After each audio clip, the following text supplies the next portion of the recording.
മഹാന്മാരോട് ദ്വാരക്കാൻ പറഞ്ഞാലും അത് ശിർക്കാണ് എന്നല്ലേ ഹുസൈൻ മൗലവി പറഞ്ഞത്? മൗലവി അള്ളാന്റെ പേരിൽ പച്ചക്കള്ളം പറഞ്ഞതല്ലേ? ഇസ്ലാം ദീനിന്റെ പേരിൽ പച്ചക്കള്ളം പറഞ്ഞതല്ലേ? നിങ്ങൾ എന്റെ പേരിലും പച്ചക്കള്ളം പറഞ്ഞതല്ലേ? ഞാനങ്ങനെ പറഞ്ഞിട്ടുണ്ടോ? മഹാന്മാരോട് പോയിട്ട് ദുആ ചെയ്യണേ എന്ന് പറയുന്നത് അത് ശിർക്കെന്നല്ലേ ഹുസൈൻ മൗലവി പറഞ്ഞത്? ഞാൻ അങ്ങനെ പറഞ്ഞിട്ടില്ല. ഞാൻ പറഞ്ഞ സന്ദർഭം നിങ്ങൾ സന്ദർഭത്തിൽ നിന്ന് അടർത്തിയതാണ്. ജീവിച്ചിരിക്കുന്ന ഒരു മഹത്തുക്കളോട്, ഒരു മഹാത്മാവിനോട് പോയിട്ട് നിങ്ങൾ എനിക്ക് വേണ്ടി ഒന്ന് ദുആ ചെയ്യണേ എന്നാവശ്യപ്പെടുന്നൊരു ശിർക്കാണെന്ന് ഞാനിവിടെ പറഞ്ഞതായി നിങ്ങളെ കൊണ്ട് തെളിയിക്കാൻ സാധ്യമല്ല. അല്ലാഹുവിനെ ഭയപ്പെടുന്നുവെങ്കിൽ നിങ്ങളൊന്ന് ചിന്തിക്കൂ, ഞാൻ ഹുസൈൻ മൗലവിയെ പറ്റി പറഞ്ഞത് ശരിയായി പോയോ അതോ ഞാൻ പറഞ്ഞത് കളവായില്ലേ എന്ന് നിങ്ങളൊന്ന് ചിന്തിച്ചു നോക്കണം. കഴിഞ്ഞ പ്രസംഗത്തിൽ ചോദിച്ചതാണ്. മിണ്ടിയിട്ടില്ല ഇവിടുന്ന്. എങ്കിലത് സ്ഥാപിക്കണ്ടേ? എന്റെ പേരിൽ ഞാനങ്ങനെ പറഞ്ഞു എന്ന് പറഞ്ഞാൽ പിന്നെ അത് സ്ഥാപിക്കേണ്ട ബാധ്യത അത് പറഞ്ഞയാൾക്കുണ്ട്. അയാൾ അതിനെ സംബന്ധിച്ച് മിണ്ടിയിട്ടില്ല. ആ വിഷയം കഴിഞ്ഞോ? അങ്ങനെ കഴിയണ്ട. അടുത്ത പ്രസംഗത്തിൽ പറയണം നിങ്ങൾ എന്താ നിങ്ങളുടെ അഭിപ്രായം. ഞാൻ എവിടെ പറഞ്ഞു എന്ത്? മഹാത്മാക്കളോട് അവർ ജീവിച്ചിരിക്കുന്ന കാലഘട്ടത്തിൽ അവരോട് പോയിട്ട് നിങ്ങൾ എനിക്ക് ദുആ ചെയ്യണേന്ന് ആവശ്യപ്പെടുന്നതും ശിർക്ക് തന്നെയാണ് എന്നെവിടെ പറഞ്ഞു? അത് തെളിയിക്കേണ്ട ബാധ്യത നിങ്ങൾക്കുണ്ട്. മാത്രമല്ല, നിങ്ങൾ നോക്കൂ, ഇവരുടെ പ്രാർത്ഥനകളിലൊക്കെ ഇനി ഒരങ്ങേറ്റത്തെ വിനയം ഇനി എന്താ വേണ്ടത്? ഓരോ രൂപത്തിലും അവർ ഓരോ കാലഘട്ടത്തിൽ ഓരോ പാട്ടുകൾ ഇറക്കുമ്പോ, ഓരോ സീഡികൾ ഇറക്കുമ്പോ പല രൂപത്തിൽ പലരെയും വിളിച്ചുകൊണ്ടുള്ള പ്രാർത്ഥനകളാണ് കാണുന്നത്. എന്തുമാത്രം കരഞ്ഞുകൊണ്ടാണ് അതാ കുട്ടികളെ കൊണ്ട് പാടിപ്പിച്ചിരിക്കുന്നു. ആരെയാണ് വിളിച്ചു തേടുന്നത്? തിരുവനന്തപുരത്തുള്ള ഭീമാ ബീവിയെ ഉമ്മച്ച എന്ന് പറഞ്ഞുകൊണ്ട് ഉമ്മയെ വിളിച്ച് കരയുകയാണ്. എന്റെ കരച്ചിൽ കേൾക്കുന്നില്ലേ ഉമ്മ എന്നും പറഞ്ഞ് കരയുകയാണ്. നിങ്ങൾ നോക്കൂ, ഇസ്ലാം ദീനാണോ? അമ്പിയാക്കളുടെ പാതയാണോ? മഹത്തുക്കളുടെ പാതയാണോ? ആരാണിങ്ങനെ മരിച്ചുപോയ മഹാത്മാക്കളായ ആളുകൾ എന്ന് പറയപ്പെടുന്ന, അല്ലെങ്കിൽ മഹാത്മാക്കൾ തന്നെ എന്ന് ഉറപ്പുള്ള ആരോടാവട്ടെ അവരാരാണ് വിളിച്ചു തേടിയത്? നിങ്ങൾ നോക്കൂ, എത്ര വിനയത്തോടെ, എത്ര ഗുരുതരമായ കാര്യങ്ങളാണ് അല്ലാഹു അല്ലാത്തവരോട് വിളിച്ചു പ്രാർത്ഥിച്ചു കൊണ്ടിരിക്കുന്നത്. അതിനുവേണ്ടി പാട്ട് രൂപത്തിൽ പ്രോത്സാഹനം നടത്തിയിട്ട് സീഡികൾ ഇറക്കുന്നു. ആ ഭീമാ ബീവിയെ വിളിച്ചുകൊണ്ട് തേടുന്ന ചില കുട്ടികളുടെ ആ പാട്ട് നിങ്ങളൊന്ന് ശ്രദ്ധിച്ചോളൂ. വരികൾക്കിടയിൽ നിങ്ങൾ അതിന്റെ ഗൗരവം മനസ്സിലാക്കാതെ പോകരുതെന്ന് ആമുഖമായി ഓർമ്മപ്പെടുത്തുന്നു.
ഒരു ഗുമ്മനമായി വന്നു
കണ്ടോ?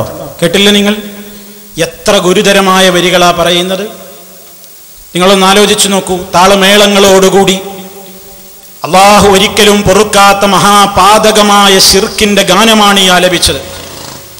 നിങ്ങൾ ചിന്തിച്ചു നോക്കൂ. മഹാനായ മുഹയ്യിദ്ദീൻ ശൈഖ് റഹ്മത്തുള്ളാഹി അലൈഹി എന്താ പറഞ്ഞത്? മലീമലാദുൻ വലാ ഹിർസുൻ എന്ന് പറഞ്ഞുകൊണ്ടല്ലേ മഹാനവറുകൾ പറഞ്ഞത്. എനിക്കൊരു രക്ഷാകേന്ദ്രവുമില്ല, എനിക്കൊരു അഭയകേന്ദ്രവുമില്ല. മനുഷ്യ, നിന്റെ ഖൽബിന്റെ കാര്യങ്ങളൊക്കെ അറിയുന്നവൻ അള്ളയല്ലേ? നാം ചിന്തിച്ചു നോക്കൂ. അല്ലാഹു റബ്ബുൽ ആലമീനിനോട് പറയും പോലെയല്ലേ പറയുന്നത്? ഖൽബിൻ മുറാദുകൾ തീർക്കണം എന്നാ ഉമ്മച്ചനോട് പറഞ്ഞത്.